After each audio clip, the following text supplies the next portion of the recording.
Hello, everybody. Welcome to the 6th episode of CelebWorx Live, where we actually do believe the gray stuff is delicious. I'm Christopher Arsaga. I'm Nery Lemus. Thanks for joining us. And in the immortal words of Robin Williams, what year is it? Before we bring on our special guest, we want to remind you that you can be automatically entered to win an autographed 8x10 from today's special guest. All you have to do, share this live stream, and we will contact the winner after the show ends. I'm excited to bring on this incredible power couple to the program, but before I bring them on, let's introduce them. Bella Luna is a producer, performer, stage manager, a boutique owner, manager extraordinaire. Bella is the owner of Purple Owl Productions, a company that specializes in theatrical event services. She is the cabaret director for the Hollywood Fringe Festival, a professional stage manager, and the co-owner of Pearson Luna, the signature drink and bar event service and cocktail community. Our other guest, you might know him, Bradley Pierce, is a filmmaker, performer, film producer, and a pretty great bartender, if I might add. Disney fans from around the world recognize him as the original voice of Chip the Teacup in the animated film Beauty and the Beast. He's also known for portraying Peter Shepard in the 1995 film Jumanji with Robin Williams.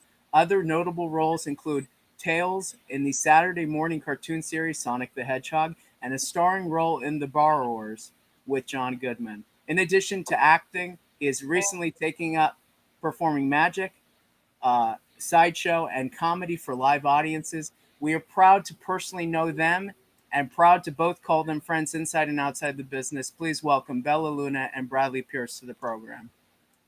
Yay! Hey guys. Hey guys. Hey guys. Now we're in Brady Bunch mode. Yes.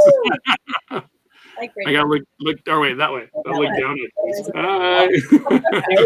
This is over there. But, Hi, Nery. Hi. Thanks for joining us, guys. It looks like Bradley beat Jumanji to join us, and I hope you guys are okay with taking some questions. Absolutely. And for the general public, if you have any questions for Bella and Bradley or us, please post them to the official stream, and we will answer them at the end of the show if we can. So I'm going to start off, guys. You are the definition of a power couple. There's no stronger power couple I know in this business. Aww. How did you guys meet? Well, we met 6 years ago. 2013. Yeah, so about 6 years ago. I was actually working a bartending job. I work as a bartender at the Pantages Theater in Hollywood. She had come in to see a show. And I'd gotten there early, so I went to the bar. Like you do. You do. And we started talking, found out that we have a lot of friends in common. We were well within each other's orbit for years, but just never actually met each other. And so we exchanged information. We stayed Facebook friends for a while. About a year and a half? Maybe 2 years? No longer. I don't even remember. Probably Well, about we 2 started years. dating in 2016, so 3 years. Wow. 3 years went by. And then, Realization. yeah, so we started hanging out a lot at the beginning of 2016, and just started hanging out more. And then I was invited to a special screening, the 25th anniversary screening of Beauty and the Beast, and I got to invite a guest. So I held a bit of a social media contest. I put out the call to be Chip's guest to go to this screening, and she won. Surprise! Totally didn't know what happened. That's amazing. I didn't wasn't random rigged number at all. generate or any of it. I literally just picked somebody. So she was my guest. I had another guest as well. I got to be Chip's guest, you guys. Wow. See, that's a Disney story right there. And then that was our first official date. That was our first date. And May 9th, 2016. yeah, and we've It's coming up. been Yeah. hanging out since then. It's been good things. You mentioned your bar background at the Pantages. How did that segue into Pearson Luna, which is, an event service that you guys now have, a bar service, and it's very strong in the Los Angeles cocktail community. So. Yeah, I don't even remember how exact. I think it started out as a blog, we were like talking about, because we both really enjoy alcohol and drinking and writing about drinking. And so we were like, let's do this blog thing. And then from there, it just kind of transitioned into creating drinks and menu design and stuff like that. And we both work with the Hollywood Fringe Festival. And so shortly after we started dating, Bradley got brought on as the bar manager. And we have a cocktail program for the Fringe Festival that like helps promote shows. And so it kind of just parlayed into that. We started creating drinks for these shows, and we were like, hey, why don't we just do this as part of, another little business venture? And it just kind of very organically just kind of happened. Yeah, it definitely started out more as the intent was blogs, reviews of not only, small batch alcohol and stuff like that, but also interesting bars when we would go to various places on travels and conventions and stuff. Sac Anime actually was one of our first little outings, writing reviews. Yeah, Sac Anime. That's great. Yeah. And writing history of stuff, different liquors and stuff like that. And then it sort of, because of our mutual interest in cocktail design and creating these interesting flavors for people, for businesses and stuff like that, that became more the driving element behind what Pearson wanted to do. Yep. Nice. So now that we're at the end part, maybe we should start at the beginning part. Yeah. Thanks, Nery. Wow. So why don't we talk about how both of you started in the business? I mean, you're both in the business, so could you give us a little bit of background on how you both started doing that? Yeah, I am a theater kid. That's how I started. It's what I've always done. I've done a little bit of TV and film stuff, mostly extras, background work. But primarily I do theater, musical theater, plays. I got into stage management. It's what I studied in college, and just kind of parlayed from there. Like everything just kind of, everything happens very organically in this business. And it's who you know and who you meet. And then you get an idea and you're like, oh, hey, I know this person who can help with this. And it kind of all just comes into a big ball of coolness. Big ball of coolness. So I was working with a theater company in Fullerton, and I wanted to produce a late night variety vaudeville type show. And so that kind of found me in the magic community and the sideshow community and all of that. And it just kind of, went from there. But it all started with the theater, the stage. The theater. Amazing. That's where it started. I, on the other hand, have done very, very little live theater. Until recently, I've done a little bit more on stage. But I started out, I was born in Arizona, raised there for the first 6 or 7 years of my life, and got lucky enough because of my circumstances that I met some producers and location scouts. The whole production team actually was out there scouting at a restaurant that my grandmother owned and my mother managed. And I kind of helped work at, and it was a lot of fun. But they were there. They said, that I was very precocious. I looked young for my age, and I'd probably do well in the business. So they gave my mom the names of some agencies and basically the steps to go through. Get your headshots taken and do that. 2 weeks after I came out here, I booked my first commercial. It was an Aunt Jemima syrup commercial. That's cool. Yeah. And a little while later, I booked another commercial. I think that one, I don't remember. One of them was McDonald's and one of them was Pepsi. So they were both major national corporation campaigns within my first 3-4 months out here. And so it just sort of snowballed. It went from commercials. Voiceover is actually how I got into the Screen Actors Guild. And it just developed into more and more. Started doing big ball of coolness. Absolutely. What age did you start acting? I mean, I know you did commercials at how old were you?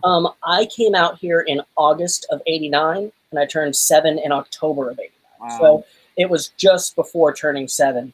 And I was fairly consistently acting all the way through until I was about 15 or 16, when I decided to take a break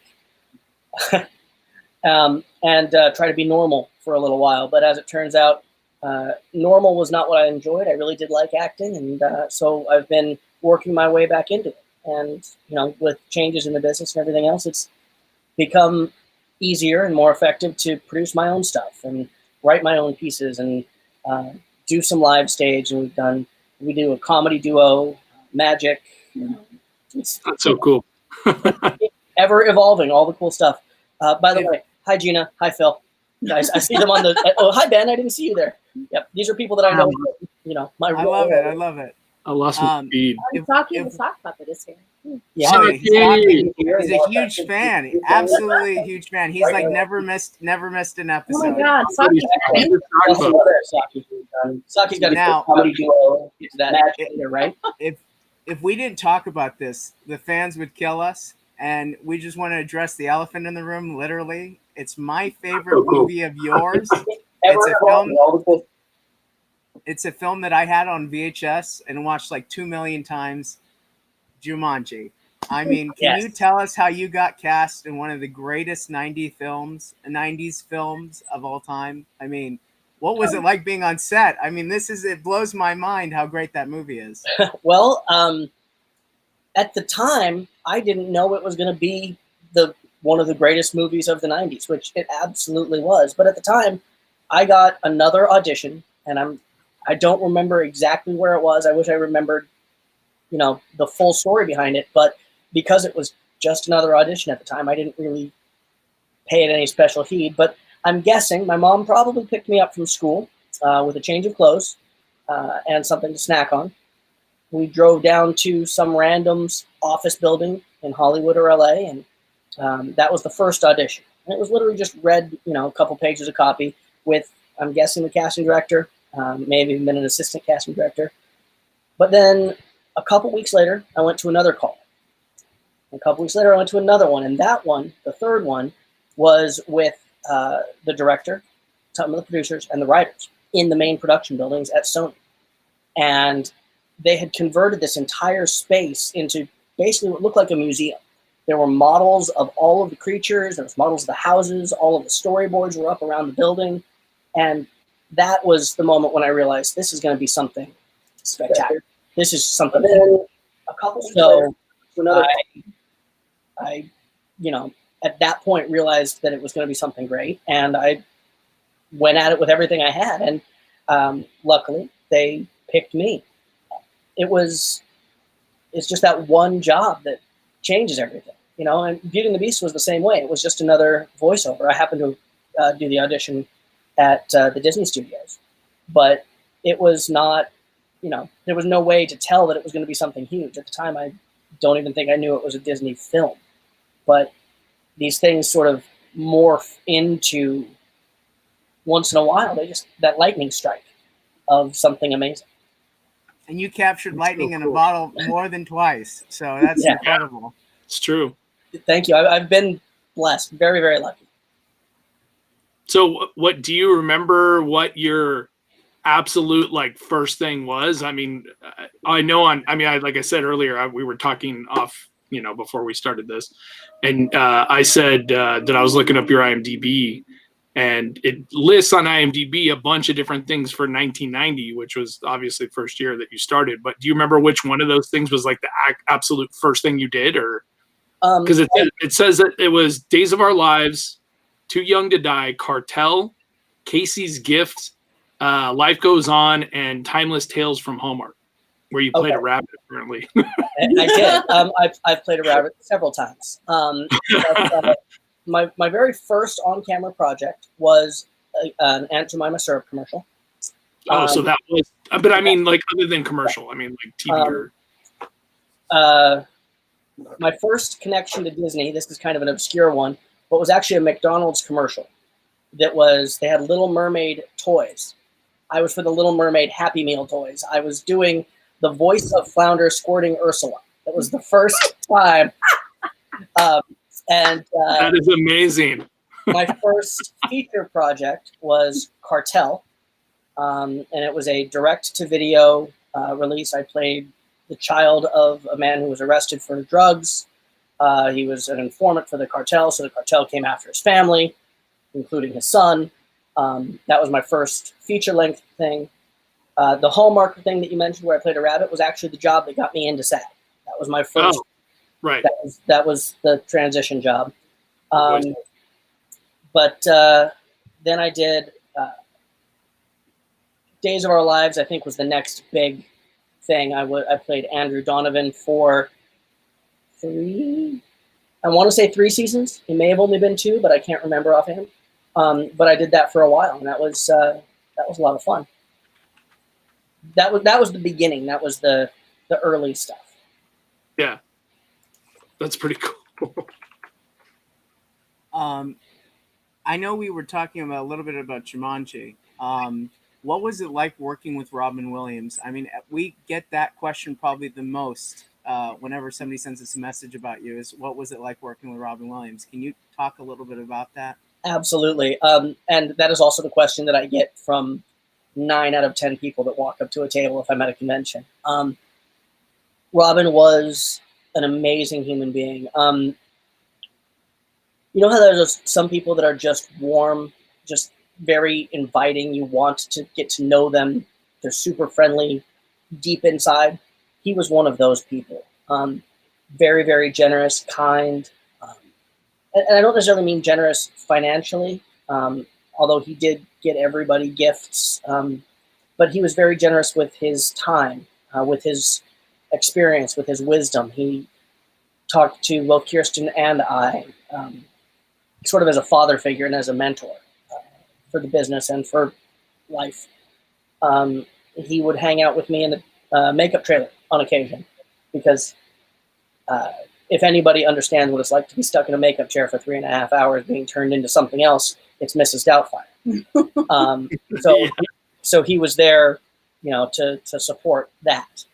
And just an absolutely wonderful guy. I have so many great stories from on set, but one of my favorite stories to tell is actually not from the production of Jumanji at all. His son is about the same age as I am. And when he would come up, we would all hang out together. At one point we went out for the day. I think we went to lunch, a movie, and we went to the zoo. Wow. And me hanging out with Robin Williams and his son Zachary. And it was just... That is just too cool. Just hanging out with Robin Williams as just a guy and just a dad. Wow. And, of course, people recognized him, and, 90% of the time they'd be totally cool. They'd come up and, hey, sorry to interrupt you, sorry to bug you, we really love you, can we get a picture? And of course he'd pose and he'd shoot some character at him, and, he'd dialogue, it'd be fun. But on one occasion that I remember, there was this couple, and I can't tell you where they were from or anything else about them, but I remember they came up and they were just really forceful, and they grabbed him and they tried to hold him to take a picture, and he blocked who is this Robin Williams? You leave me alone, you're not touching me. Just this whole character, this weird Eastern European sort of Latka type character about how, you can't be touching me. That's great. Hysterical. But it was because of how they came at him. He didn't like people. He wasn't comfortable around people. So when people would come up in that way, he just sort of went into character mode as a defense mechanism. But he was such an amazing guy. I wish I could have continued to know him. I wish we had an opportunity to, talk to him now. But yeah, he was phenomenal. I can't imagine anybody that wasn't a fan of his. I mean, everybody loved him so much. He was so amazing. I mean, Chris, you should share our story, because we got to meet him once, and we were downtown, and occasionally if we hear somebody's around, we'll just go try to meet them or talk to them or say hi, or if they're really cool, try to get their autograph or whatever. And he was actually filming downtown that TV show. I can't remember the name of it. It was Sarah Michelle Gellar was. Yeah, it was the last one that he did, and he was way far away. They wouldn't let we couldn't go on set, obviously, but we were standing way far away, and we called him over, and he walked a good distance away just to come over to talk to us, and he signed an autograph for Nery and I, and he was just phenomenal. I mean, I couldn't believe how cool he was, and I regret not being able to meet him more than once, but that was the only opportunity that we both had with him. And I mean, I didn't even think about it. I was so blown away because I'm such a big fan of his, and I know Nery is too. We're both ginormous fans of his. It's one of those things where I think you touched on it earlier. It's the presence that he had. It was, was incredible. I mean, he just had an aura about him and it was untouchable. So If, just a talent. if I can find it, it's funny because normally I don't get starstruck. I mean, almost everybody on here knows that. I just don't get starstruck. And there's only a handful of people that I've ever been starstruck by. Robin Williams was one of them. And I wasn't even thinking like, hey, maybe I should ask to take a picture with him or something. I didn't even think. I was just like beside myself. And I grabbed out my camera real quick as he was walking away. And so the picture I have of him is like, because the angle that we had, it just looks like there's sky above us and like a staircase. And it's him turning and walking up these stairs, Yeah. which looks like it's going into the sky. It's kind of eerie, actually. But it's a beautiful picture. And I was like, man, it's so strange that I actually get that. That's the picture that I got. So That's very cool. Kind of what dreams may come vibe. right, exactly. Absolutely. Yeah. Can you show us that picture?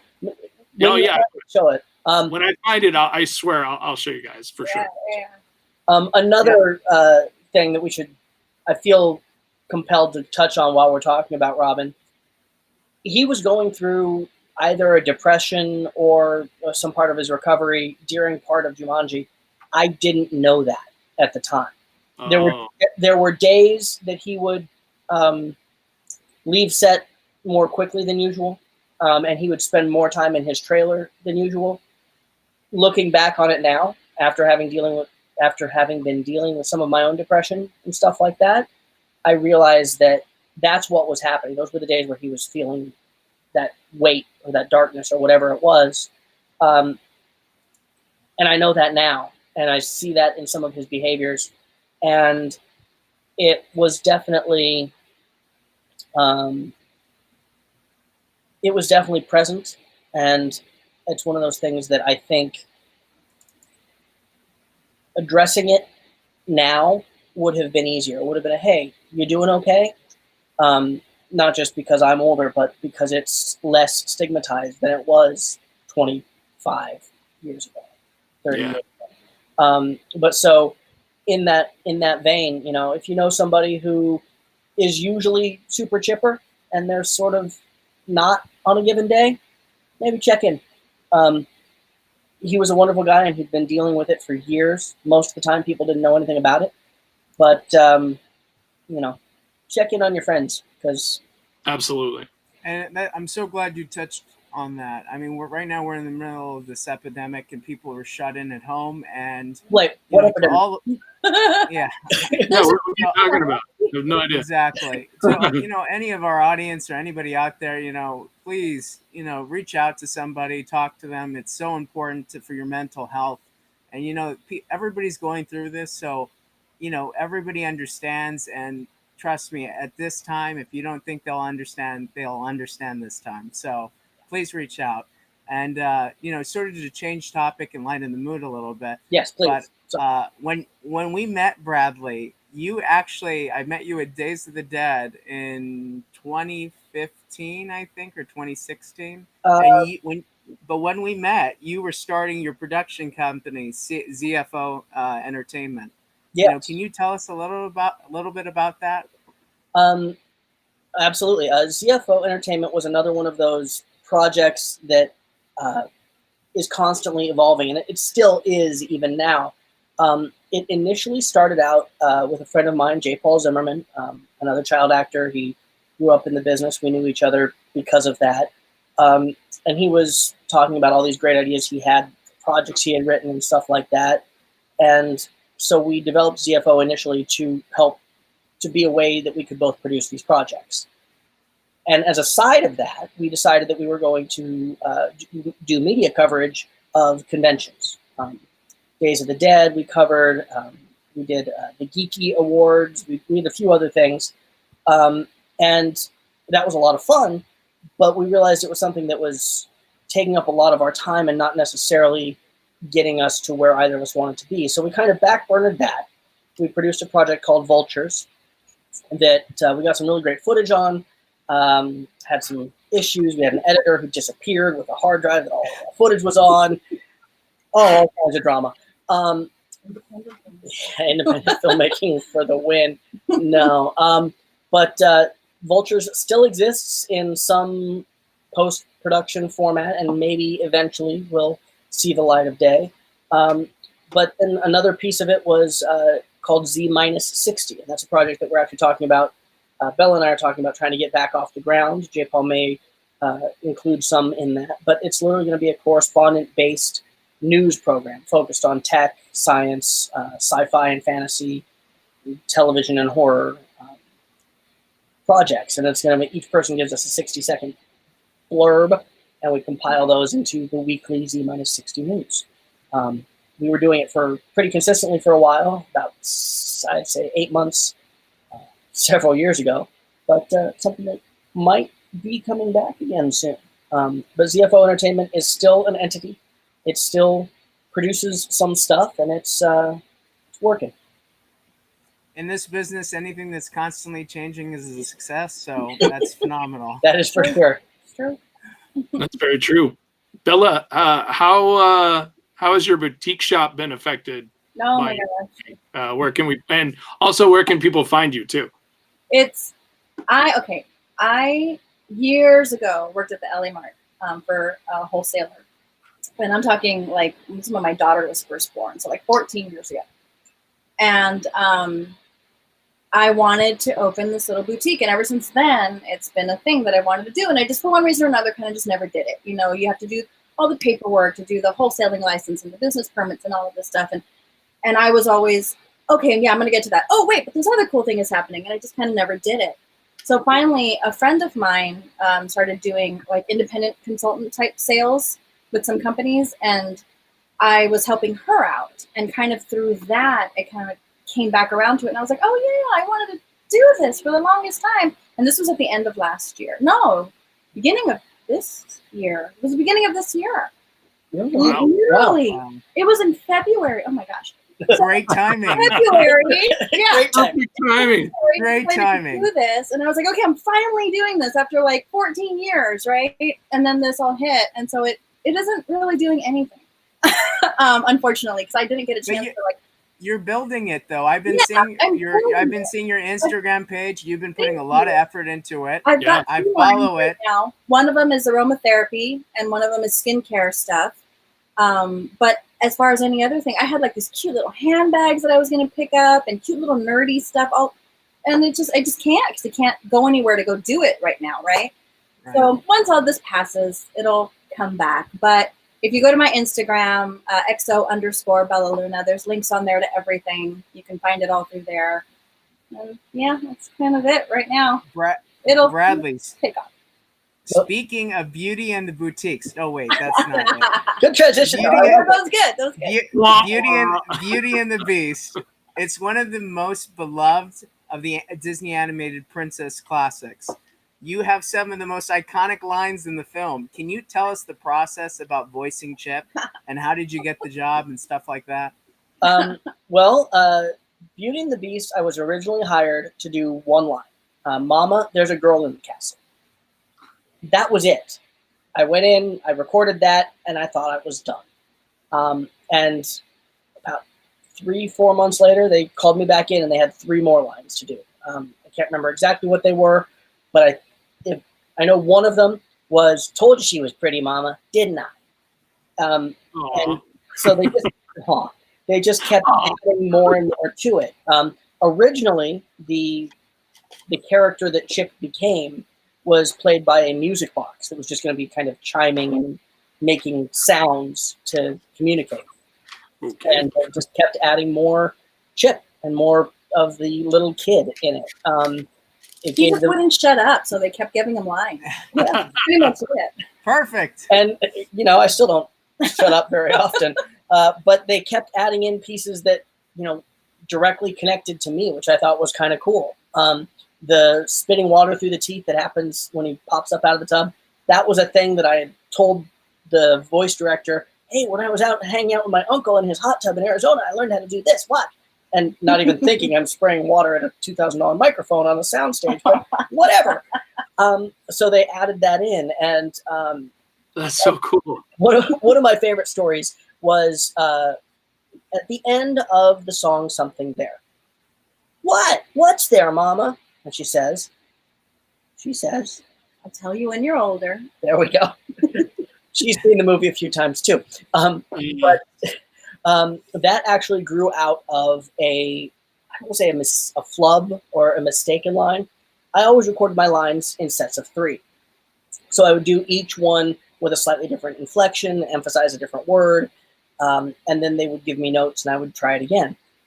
This particular line was, "His mustache tickles, Mama." But one of my readings was, "His mustache tickles, Mama." And, and that happened in the booth. They all started laughing hysterically. I'm 7, maybe I'm 8 years old probably, and I didn't know why they were laughing. So I said, "What's so funny?" And somebody comes over the thing and says, "We'll tell you when you're older."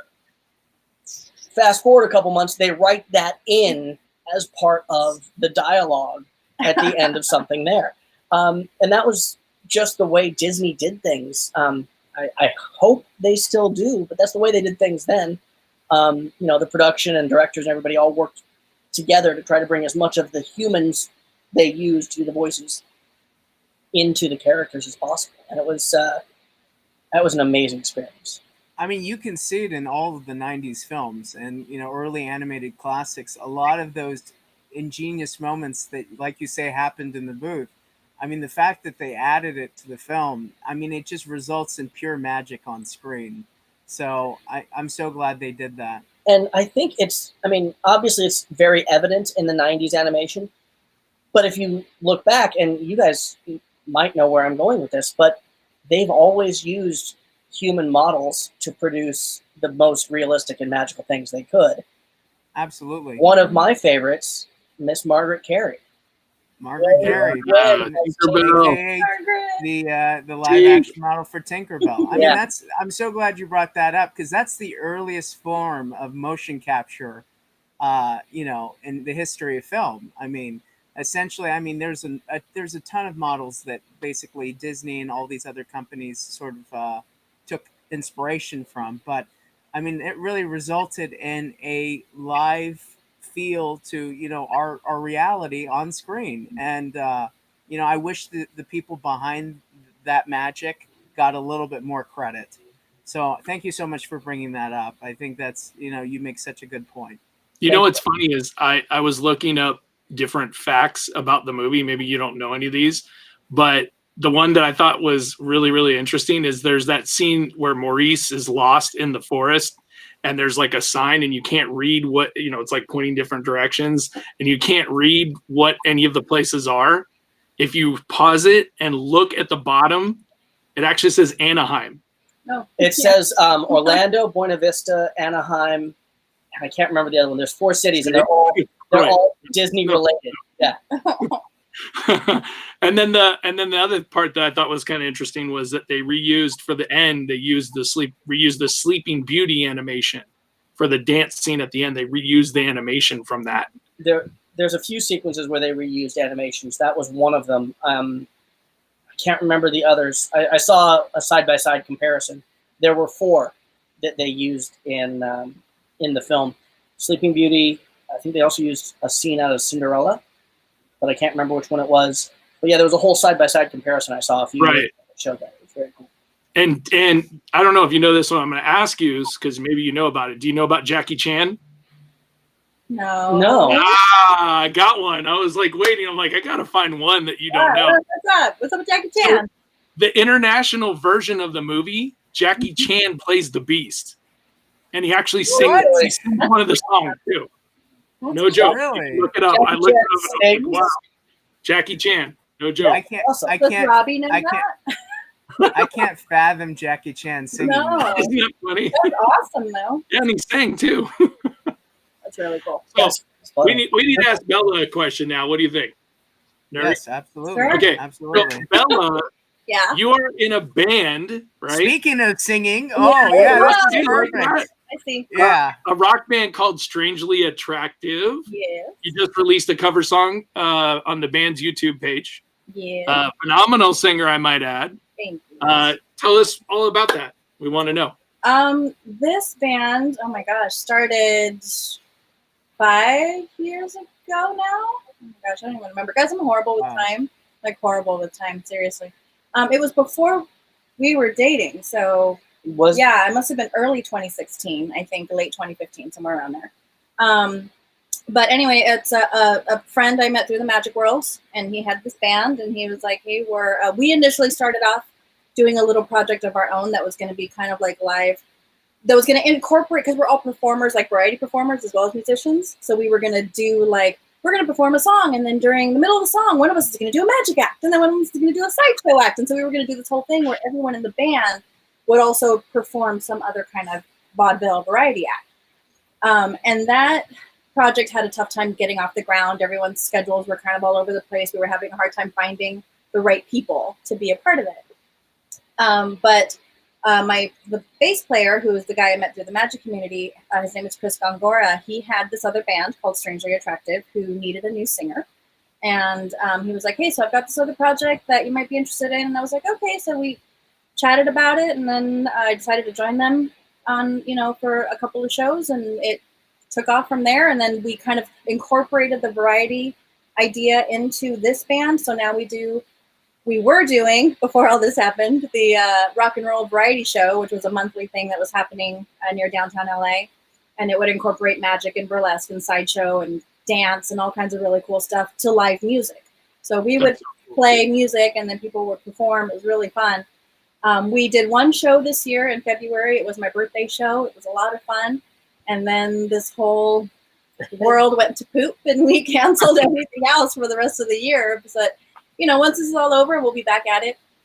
But he messaged me a couple weeks ago, maybe 3 weeks ago, and he was like, so I want to do something while we're in lockdown. He's like, do you have a decent mic that you can record on at home? I was like, yeah, I sure do. He's like, cool, let's all put together our parts, and we're like going to Frankenstein this track. So there's 4 of us, it's me and Chris, and then we're getting guest stars on the drums and guest stars on guitar. Chris plays bass and I sing, and so we're just kind of all recording in our own spaces, the safer at home. We're doing it from home, and then just kind of Frankensteining it into these videos. We're calling them COVID covers, which a lot of people are actually doing. I realize it's like a trending thing because people are getting really creative while in quarantine and, doing COVID covers of their favorite songs. So our first one just went out on YouTube a few days ago. It's Better Off Alone by Alice DJ. I listened to it. It's phenomenal. I had to text you. It was that good. I was like, did. Oh my God, I love Nery that. Yeah. Me at 11 o'clock at night. Oh, okay. He likes the song. Yeah, exactly. Yeah, no, it was very good. I was very impressed. And the way that whoever edited the video, I just was like, it worked. Yeah, he like, did a really good job. Cool. And Bradley helped me with filming here at home of my piece, and he'll probably edit a couple of them. We're doing more. We've got more planned.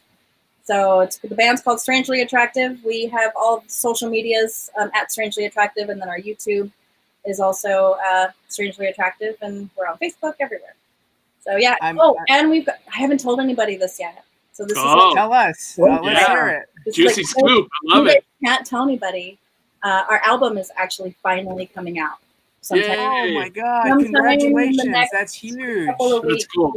Because we had these songs that we recorded, and we were like waiting for the right moment to put them out, and then finally, I was just like, you know what? Let's just do it, because there is not going to be a right moment right now, and we want people to be able to hear our music, and so we're getting it out there. So that's so cool. Coming out soon.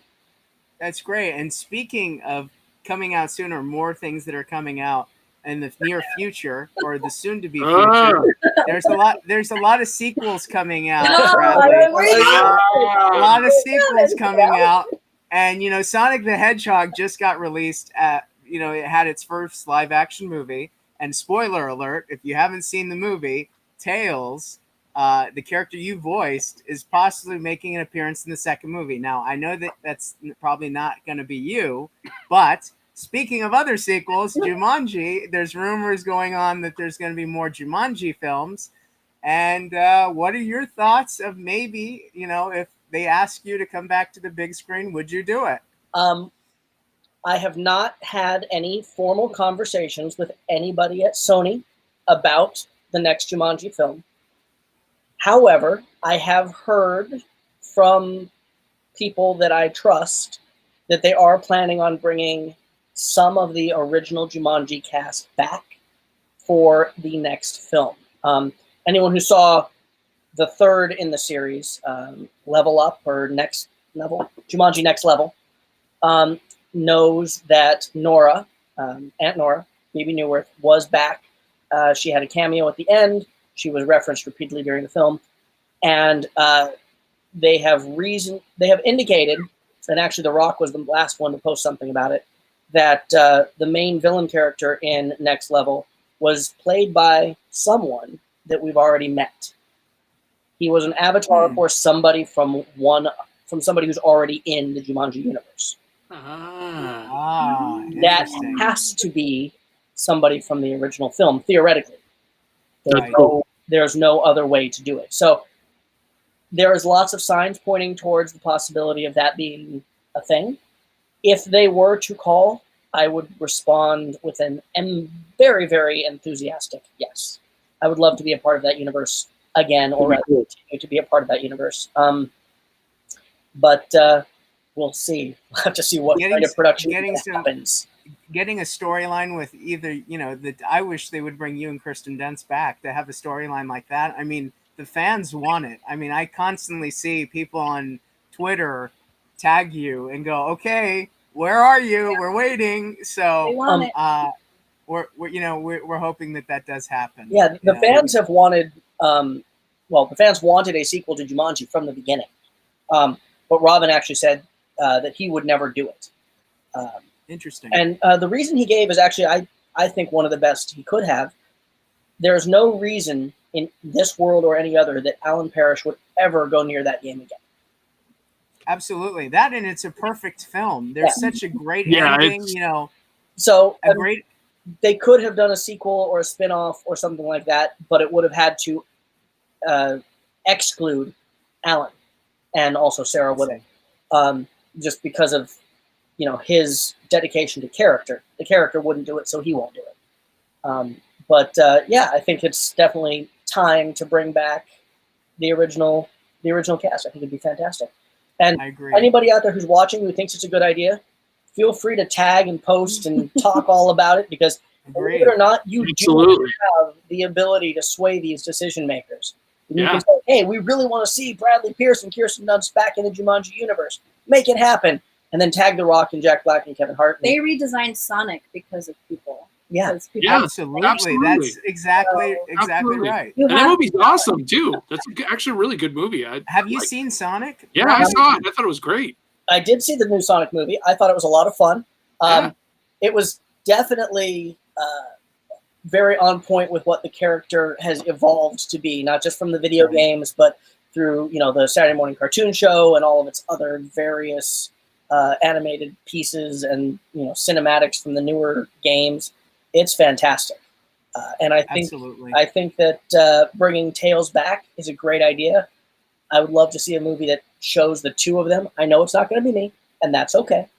I'm trying to remember the woman's name who did the voice of the most recent Tails, and she was the one who did the one at the end of the credit sequence. I can't remember her name, but she does a fantastic job. I like that I've originated a lot of characters that other people have then done versions of. Chip and Tails have both had some really great voice actors and character actors take those characters and do something fun with them. So I hope to see a lot more Tails in the future, even though it probably, sadly, won't be. I would say it was pretty damn good movie. There was only one thing that I didn't like, was that you weren't in it, but at the end, I did kind of freak out when I saw Tails. I was like, what? I'm like, no way. And then I was hoping to hear your voice, and I was like, all right, whatever. It's cool. It would have been awesome. It was a really good movie, though. Because what it does is... I'm glad they redesigned the character, because that other character looked terrible. But it looked like him as the Monkey Boy. Yeah, that's true. It's funny. I remember that for a few days because of that. Yeah, you guys were trending because it looked like Peter Shepard from Jumanji. It was a blue Peter. It was so Which was weird. not a good thing. No, it was not. But it worked out. I'm glad they fixed it. I'm definitely glad they fixed it. And it was definitely a fix. Yeah. So we were talking about earlier off air. We were talking about Kirsten Dunst, and that you played her brother in a TV movie about Ruby Ridge. And I thought it was interesting because you guys aren't that too far apart in age. We're not. She's actually only, I want to say 6 months older than me. Wow. In Jumanji, she played a character 3 years older than me. She was supposed to be 13. I was supposed to be 10. Right. Reality, we were both 13. But it's okay. It didn't matter.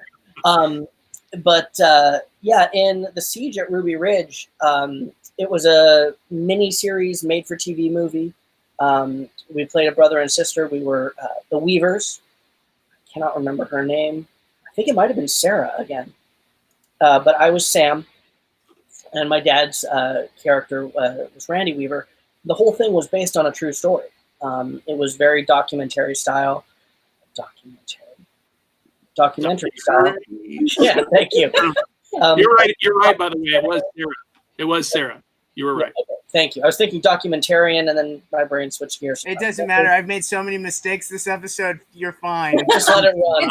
7 Nery, 1 Bradley. We're good. It's all right. good. Are we keeping score on the back? Is that what's happening? Absolutely. There's a chalkboard back here. Oh, I see it. Cool. Little dry race.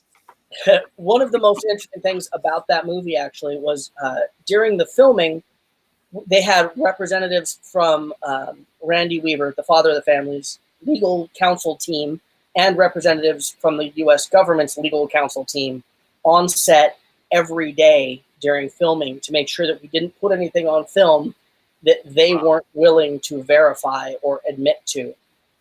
Anything that was alleged was not filmed because it was supposed to all be based on the truth of the story. Right. And if you're not familiar with the story, it is absolutely insanely sad situation that happened. Resulted in the death of several people, including a child, Sam Weaver, his mother, who was pregnant at the time, and I believe 2 U.S. Marshals also killed on site. But again, there was one scene where it was actually Sam's death scene. He's running up this hill after shooting at a U.S. Marshal who he didn't know was a U.S. Marshal at the time. He just thought it was a guy on his property who just shot his dog. Anyway, long story short, they said that we couldn't film it that day because they didn't know if it was accurate to what the evidence showed. So they pushed it back a day, or several days, and then they had the forensic evidence come in, and I didn't actually see any of it, but they were talking with the director and the cinematographer, and they made sure that all of the angles and distances were correct based on that forensic evidence for this shot, because they didn't want to represent anything that was untrue. And literally that sequence involved a then 12-year-old boy running uphill away from a man he just shot at. He was approximately 100 yards away from that man when that person shot him in the back. Wow.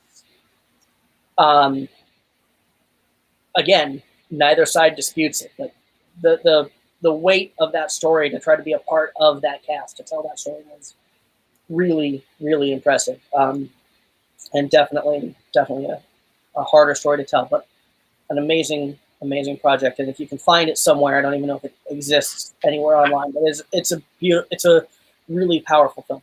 I think that's my new project is to find it somewhere. Yeah. I'm gonna see if I can find it. I mean, Laura Dern's in it too, so yeah. Laura Dern played my mother. Kirsten played my sister, and Randy Quaid played my father. So G.W. Bailey and Diane Ladd, like there was a lot of good people in that movie. Yeah. Well, you're a tremendous actor, Bradley. And speaking of tremendous actors and very serious productions, I know Bella.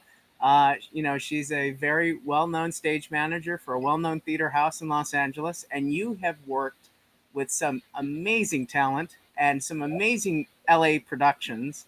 Can you talk a little bit about it? Because that is the one thing that you do, and that impresses me above everything else, and everything impresses me. So it's can I say who I work with? I mean, I don't know, sure. but I would love to work hear with it. the Geffen Playhouse in Westwood. I've been with them for 10 years. Since 2009 was my first show with them. My first show with them was called The Seafarer, and it was with John Mahoney. Wow. I love John Mahoney. Adore. And just, and I remember like it was while we were in rehearsals, he was also coming in every day and singing Guys and Dolls, because he was going to be doing like a sing-along of Guys and Dolls at the Hollywood Bowl. Oh, wow. In the months coming up. So he'd come in every day singing Guys and Dolls, and he won my heart. He was so adorable. The day that I found out he passed away, I was actually at the Geffen, like in the booth. And it like hit so hard. I'm like, oh my God, I was here when I met him. And he was such a sweetheart. But he was like the first, like truly lovely, wonderful person that I got to know really well there. And since then it's just been so many amazing people that I've gotten the chance to work with. I mean, Rita Wilson, she comes and does her liner notes show. Wow. She's doing it every year. You know, things have gotten a little wonky again, but I've stage managed for her. I've stage managed for Andy Garcia I do a lot of their workshops at the Geffen.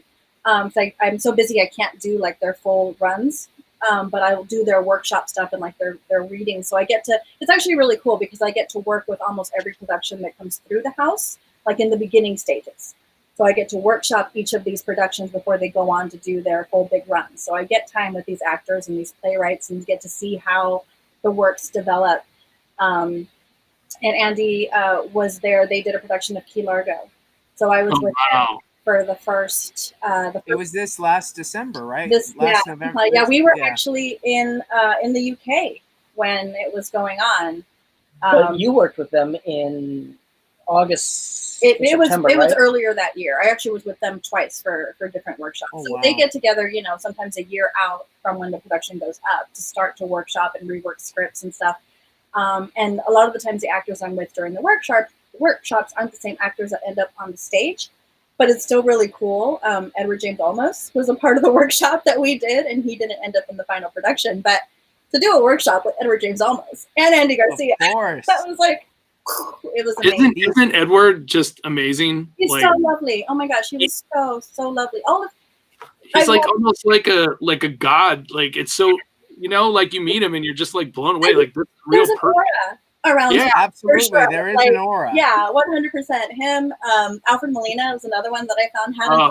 Definitely, like everything just about the way he moved and talked and looked at you. It was like, oh, you're cool. I like you.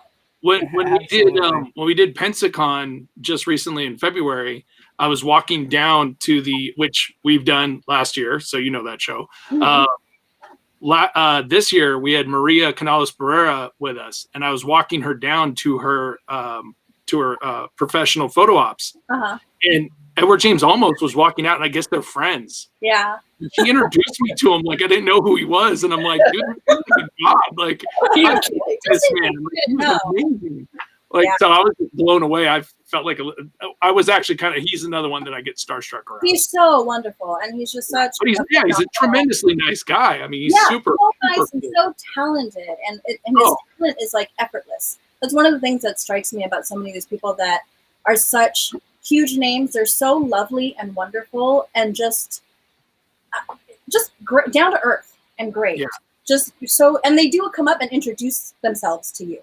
Like when I met Jim Carrey in one of the green rooms that we were in, he came up like he's like, "Hey, I'm Jim." I'm like, "Yeah, I know." Yeah, we know. Thank you.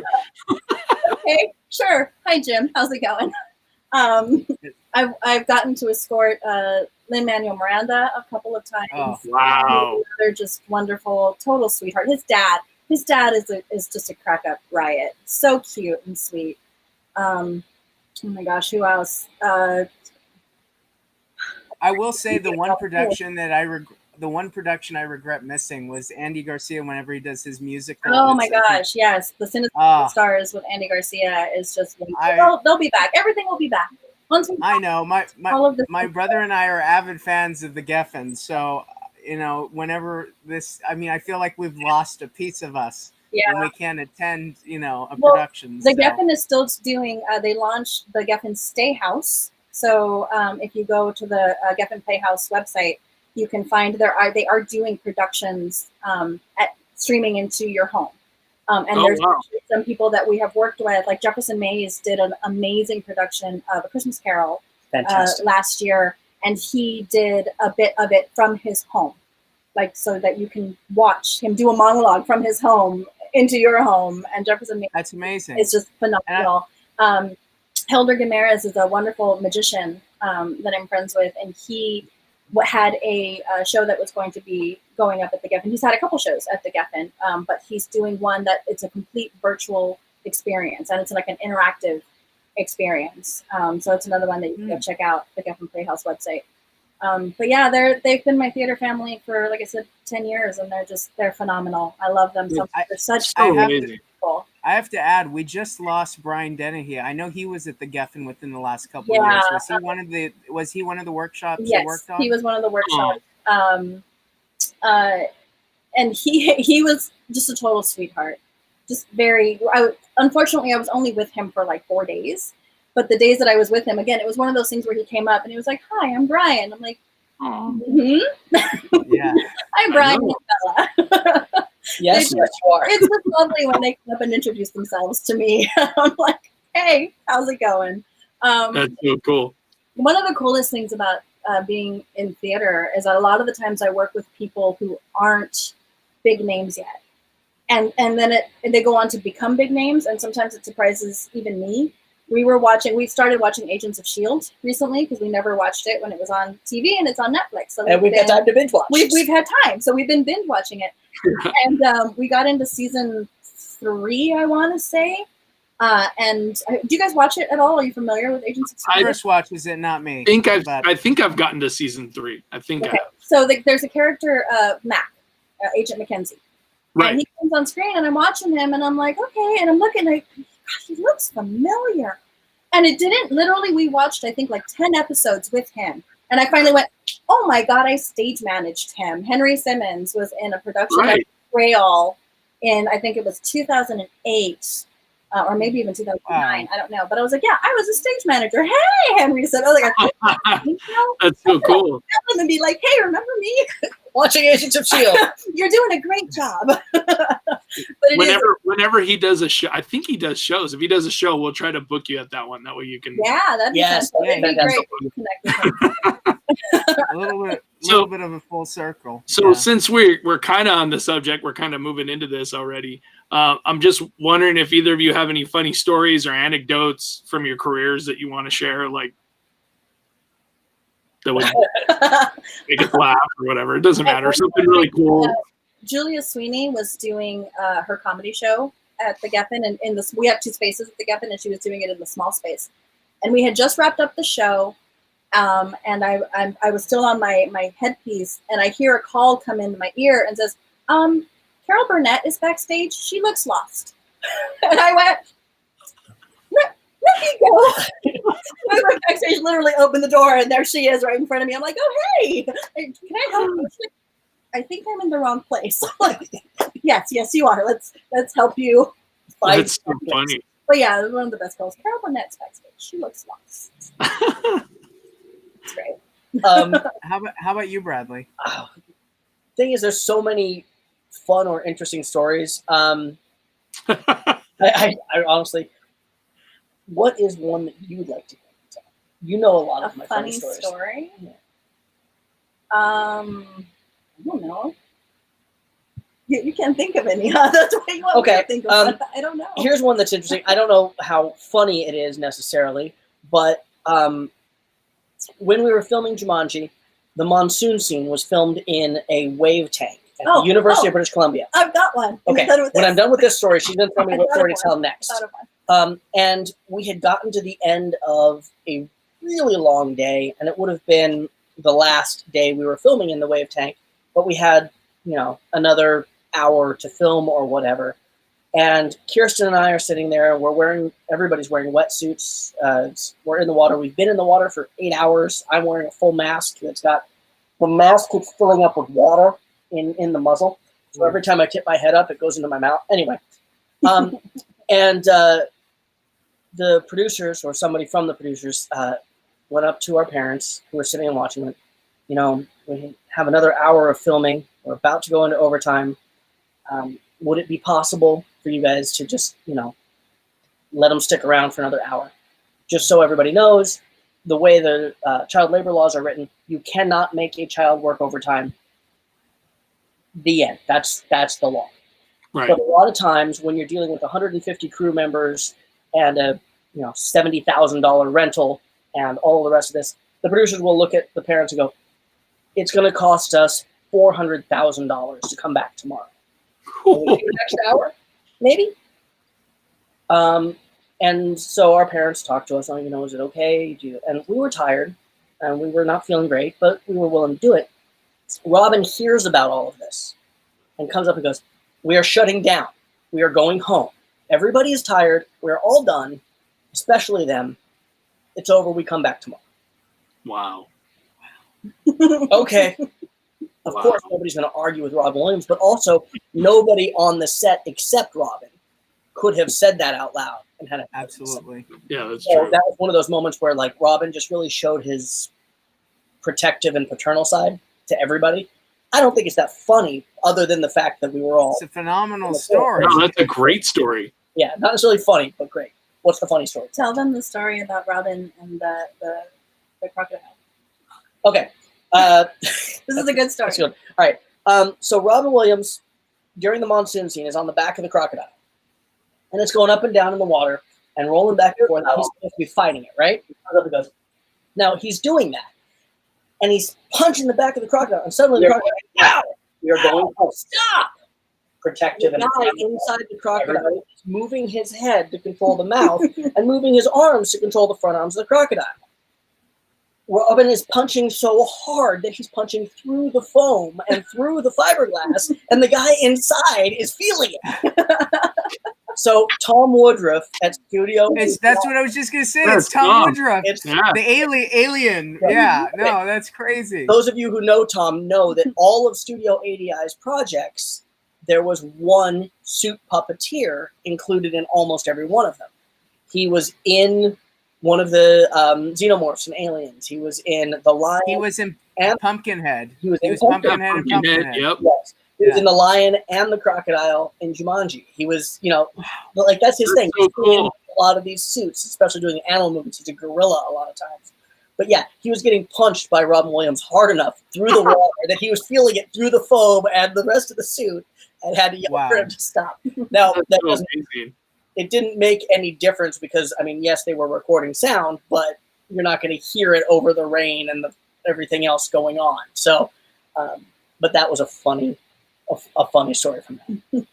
And I'm glad you told us that. Now, like I said, Jumanji is my favorite movie that you did, and it's arguably one of the best '90s films. I'm so glad that we get to do shows with you, Bradley, and because we get to do shows with you, you and Bella have both produced exclusive merchandise for Bradley's career. And some of the stuff that's my favorite that you guys have produced, not only that you have the chip pin from Beauty and the Beast, but you also have a bunch of Peter Shepard stuff. Can you talk a little bit about it? Where can we find it? Stuff like that. Should I go get one?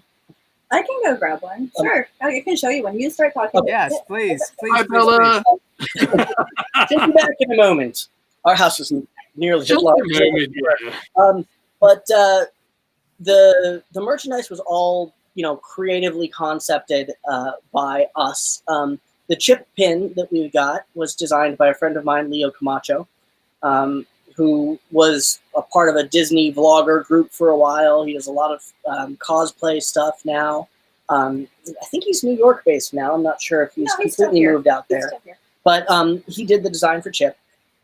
You can see that. Turn sideways so we don't get a reflection on it. There we go.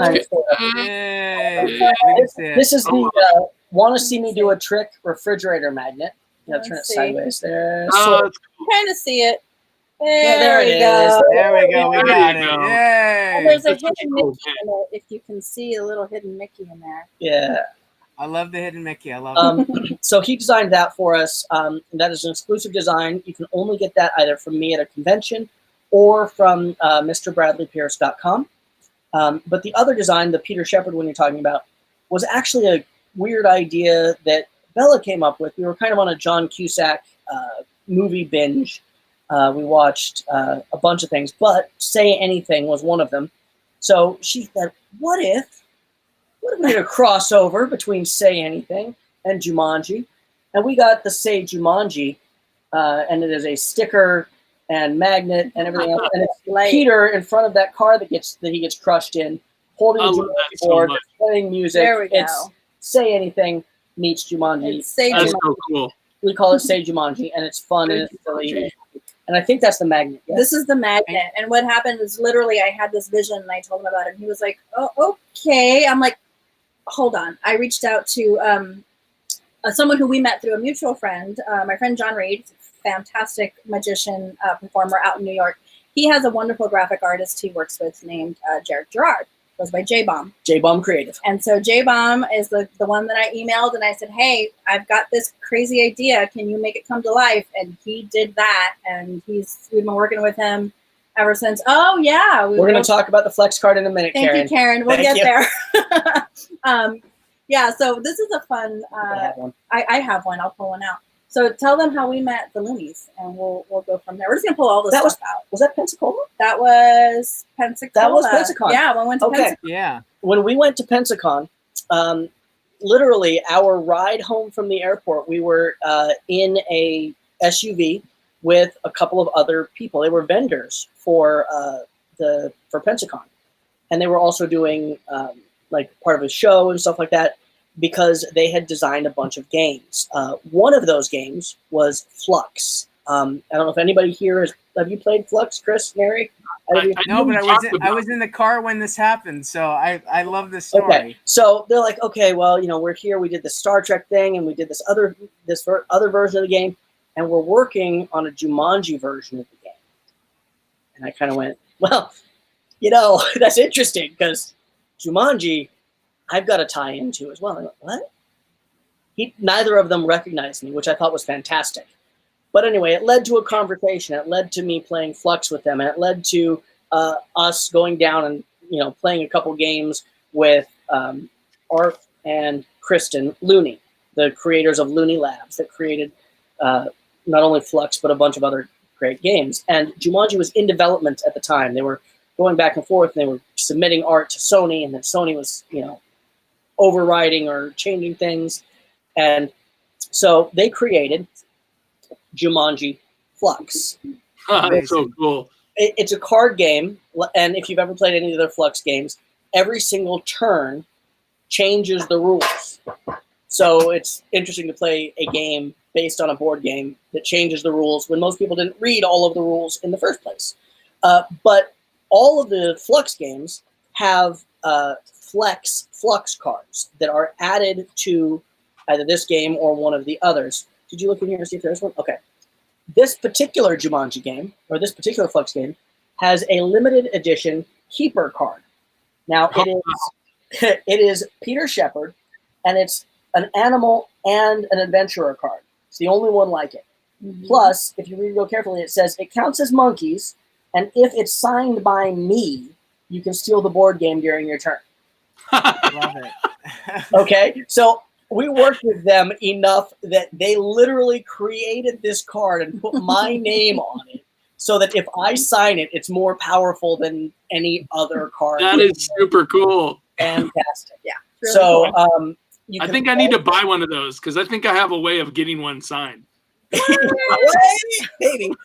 So if you're not Chris and would like to get one of these with my autograph, you can either A, find me at the convention. Oh wait, there's no conventions happening until 2021. No.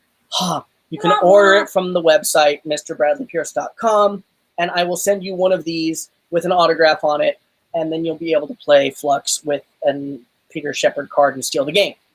Now, I have to put my manager hat on for a second. Go ahead. We're not doing a lot of shipping right now. We're currently caretakers for two 90-year-olds. So we are heading out as little as possible to minimize our risk to them. So if you do order something through the website, please just be patient. I will be in touch with you over email, and we'll let you know, when we can ship stuff out. But we're not shipping right away. Normally we try to get things out within 2 or 3 days, but right now, with everything the way it is, it's going to take a little longer. Absolutely, and that people will understand that. Yeah. And if you want to, what? No, I was going to say, and if you want to get any of these pins, the stickers, the fridge magnets, or just 8x10 autographs, you can go to MrBradleyPierce.com and he's going to sign it and send it to you. And of course, it'll take some time, but let them do that. And the pin, just so everybody knows, like on the screen, it doesn't really do it justice. That pin is awesome. I really love that pin a lot. Like me and Nery and Bella and Bradley all went to Disneyland, and who had it on? Was it you, Bella? I think we both did. I think we both had had it on, and the pin people were like, "Wow, that's cool."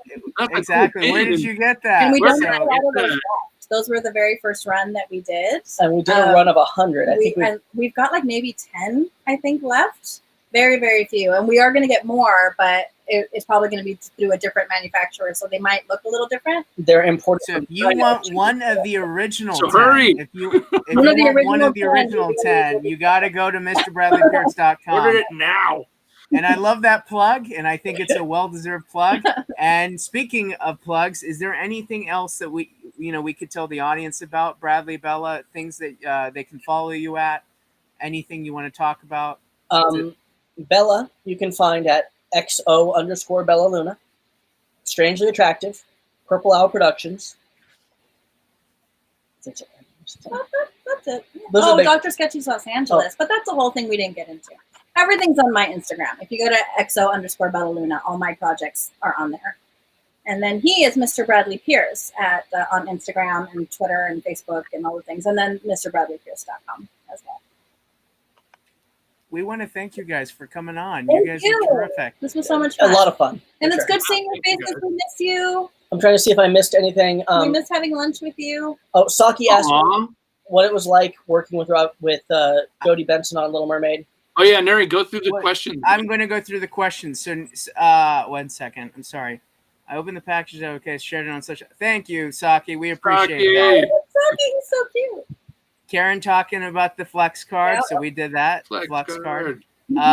Saki asked, what was it like working with Jodie Benson on The Little Mermaid? Now, I know that you were the voice of Flounder in the second season of the Little Mermaid animated series. Yeah. Did you get to work with any of the other actors on that series? I did not. I was going to say Beauty and the Beast and Little Mermaid were both recorded almost entirely solo. Each character recorded their own bits, and then they edited it all together. Exceptions, Beauty and the Beast, the songs were recorded sometimes in groups. Chip didn't sing. And The Little Mermaid, I don't think I ever recorded with any of the other cast. So unfortunately, I did not work with Jodie. I've met her and talked to her a few times after the fact, but no, I didn't get to work with her much. But you have with like Beauty and the Beast, you became friends with many of these cast members much later on. So, I mean, I know you have a great rapport. Yes. With a lot of the cast. What's great about a lot of these conventions, not just for you guys as the fans and everybody being able to be a part of it, is an opportunity for us to do kind of a family reunion of sorts. Like SAC Anime was one of the first times that we had as many of the Beauty and the Beast voice actors together as we did. There were Robbie Benson, Richard White, Paige O'Hara, Brian Cummings, and myself. We also had some of the animators. I think I'm missing somebody. No. Anyway, but it was this, reconnection for all of us. And it was a lot of fun to be able to hang out with these people again. And since then, we've both hung out with Paige and her husband, and we're at the airport together. We hung out for a couple hours because we were delayed for a while. Like it's that reconnecting with people, and it's very much like a high school or college reunion. Somebody you haven't seen in 15 years, but you've got all this in common with. We were with Jonathan Hyde when we were at Wales Comic Con. I got to meet him at Pensacon. Incredible. He's so sweet. Such a gentleman. Like, just, so sweet. He and I should have been at Pensacon together, too. That would have been fantastic. Absolutely. And you know what? I'm talking to the agent right now, and we are in great discussions about maybe making it happen. But unfortunately, because of the epidemic, that's on hold. But again, you need to fix this epidemic, Nery. Come on. Yeah, I know. I can't fix it. I know. Convention in June. I want a convention in June. Yeah, exactly. Oh, well, so does the rest of the world, but it is what it is. I think that we're gonna get through this. I think it's something that when we all come back, I think it's just gonna make everybody happier to see each other. Oh, yeah, So that's sure. I think that's the key. For sure. And with that, I think we're approaching the end of the show. And I think, Chris, you want to tell the audience a few things, right? Sure, if you want me to. Yeah. Our next show will be planned for Sunday, for next Sunday at 5 p.m. Pacific. We want to announce our special guests for next week's program, the dynamic duo behind Toy Wizards, our dear friends, Scott Zillner and Lauren Stone. And Nery's going to hopefully put a graphic up here. I did. I put it up. Yay. It's going to be a great show. Scott Zillner, very well known in the convention community, and same thing with Lauren Stone. And they're really good friends of ours. So as Mark Draven just commented, he said that there was a whole lot of sexiness in this room, and that's going to be a whole lot of sexiness too. Absolutely, yeah. It's gonna be a great episode. A great episode. Yep. We appreciate you guys joining us, and end it off, Chris. So once again, this is Chris Arsaga, and you can follow me at The Real Arsaga on Instagram. And in the words of my buddy Ferris Bueller, just remember, life moves pretty fast. If you don't stop and look around once in a while, you could miss it. And this has been Nery Lemus. You can follow me on Instagram at The Real Nery Lemus. And just leaving you with this small reminder, keep your feet on the ground, always reach for the stars, and never forget to stay inspired. Night, everyone. Night, everybody.